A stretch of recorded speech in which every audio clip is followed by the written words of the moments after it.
Malo Lele, my name is Athena and welcome back to the FELEMEI squad. Today, we'll be learning about Tongan myths and legends. Our special guest today will be my uncle, Dr. Sione Vaka. Thank you, uncle, for coming today. But before we start into our segment about Tongan myths and legends, can you give an introduction first? Athena, malo lele everyone. My name is Sione Vaka. I am from the village. My mom is from Lapa, and my father is from Maui and also Lofanga Hapai. I grew up in Tonga, then came here to do some study here in health. So now I'm working at the University of Waikato there. It's quite exciting to be here and see my niece here doing this great work. So I'm looking forward to the Talanoa. Thank you, uncle. Oh. What Tongan myths and legends were you taught at school in Tonga? Martina, there was a lot of myths and legends that we've learned in Tonga, including Tangaloa, the stories of Maui, the story of Hikuleo, all these different goddesses and deities that we learned throughout our Tongan history. Is that the one where they struck the brother in the stick? That's one of them. Oh, yeah. Yes. Why do you think myths and legends are an important part of our cultural history? They are I think for me, they are very important because those myths and legends capture some of our histories and culture. But not only that, it captures some of our worldviews, how we view the world.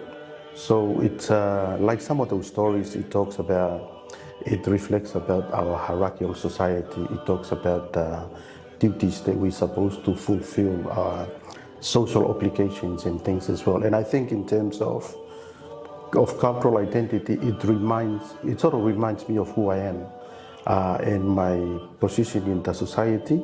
The longer you look to the past, the deeper you can move to the future, if that makes sense. Yeah. A small example is like this. For us, if we see guidance, we go to our grandparents and look for guidance from there. But not only that, some of those perspectives that they bring, it goes all the way back to what hold back in terms of our cultural history.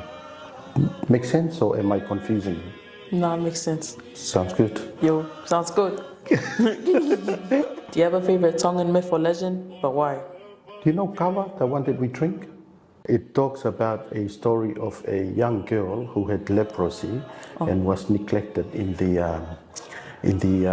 one of the islands called Eweki.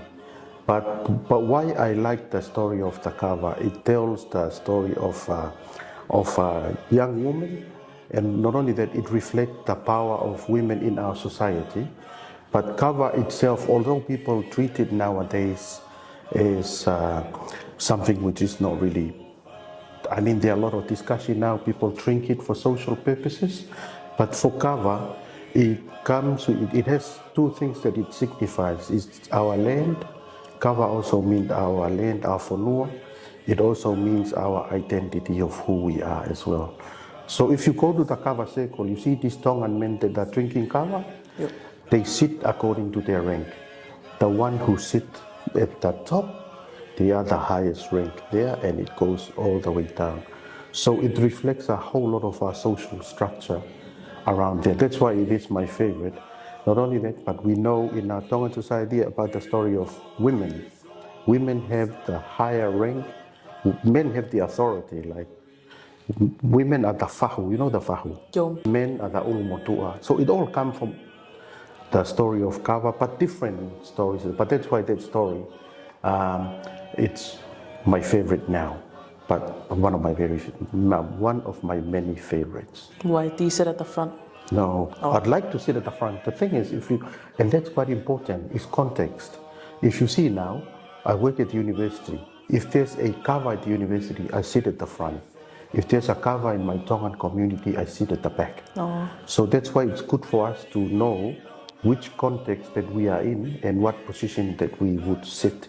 So I think myths and legend we should teach it here in our school, especially if you want to strengthen our cultural identity, our history. But not only that, my background is in mental health. We know in mental health, if you are culturally connected, you are strong. your mental well-being will be much more resilient in terms of that as well. So that's why it's really good for me. How can we as young people learn about the stories you grew up with in Tonga? I think one of the things now is getting the stories from our elderly people. If you can connect with them, because when we grew up, we did not only learn from our teachers at school, we also learn at nighttime from our grandparents. They tell us those stories. Not only that, but there are radio programs that they have where people talk about those stories, and those stories were being told the kava at the church and everywhere. So I think for you, young people here in New Zealand, programs like this, we get to distribute it out. If we could create more podcasts about some of this legend and history, there are more YouTube videos that I see people producing those material. So I think it's rethinking about shifting the telling of those stories from those different platforms to a new platform where young people can learn from that. Will be quite useful these days as well. And I'm more than happy to tell these stories as long as you buy me coffee.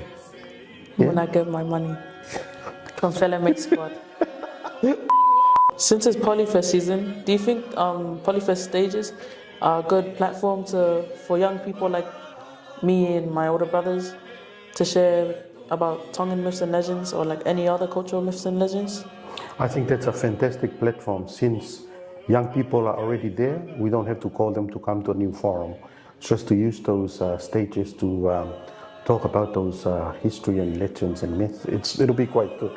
Yeah, so I think that's a fantastic idea. Together with them performing about those Tongan fiber is quite good as well, I think. Yeah. Thank you, Uncle, for coming today and answering my questions. I think my favorite part was about learning about the history of kava, because now I know there's a deeper meaning behind it. Shout out to all my fans. No. Thank you very much, Athena, for inviting me to be here. I did really enjoy the discussion about myths and legend. Malo. Thank you for coming and watching our video. See you guys next month with our next segment. FELEMEI squad out. Laters. Bye bye. Oh, yeah. Bye. Go down there.